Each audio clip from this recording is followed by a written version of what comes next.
Nigeria appears to have become a killing field for ideas, for ingenuity.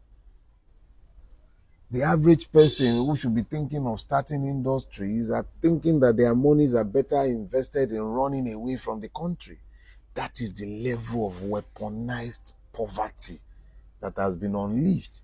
People are not migrating, they are escaping because the system has deliberately weaponized poverty against those living in the environment. Federalism has been completely asphyxiated. Everything centralized. But what does this have to do with everything?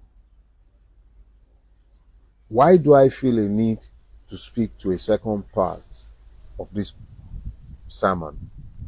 Why today's sermon? I'll tell you. When Bola Ahmed Tinubu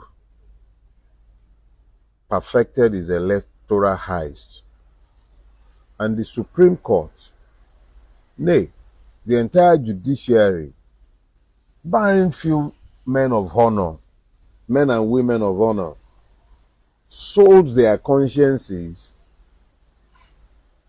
to legitimize a fraud.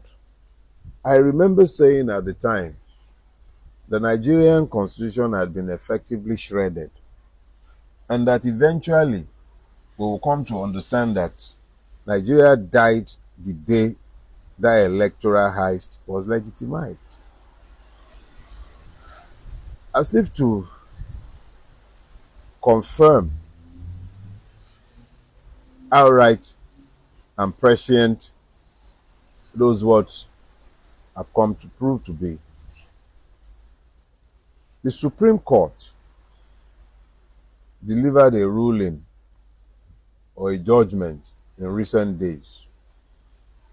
And a lot of people are busy jumping up and down the place, celebrating what they are calling local government autonomy. And I laugh.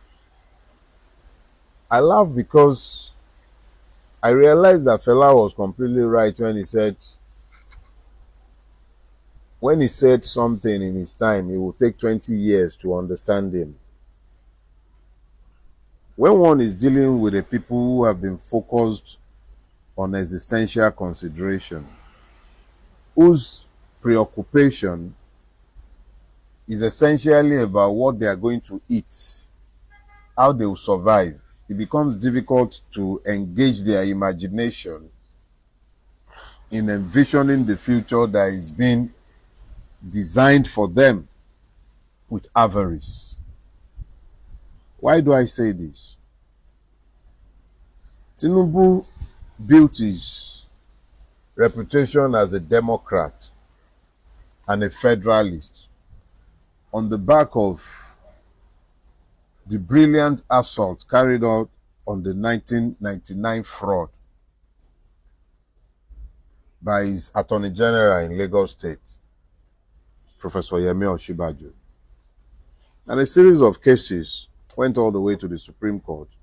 And I'm sure you would all remember the celebrated one about local government between himself and General Obasanjo, Lagos, and the federal government. And this was the case where it was held that Obasanjo was wrongly holding on to the local government funds in Lagos State. Now, the same Tinubu who created LCDAs in Lagos State, I believe it took the local governments in Lagos State from 20 to 57 by the addition. Anyway, the same man who took over almost all the functions of the local government in Lagos State, who single-handedly hijacked the totality of local governance in Lagos State, the same man who made sure that Jide Koro's son, that when that one won the Lagos Island local government election, they ensured that he wasn't sworn in. The same person is the one who has now caused the Supreme Court that is essentially in his pocket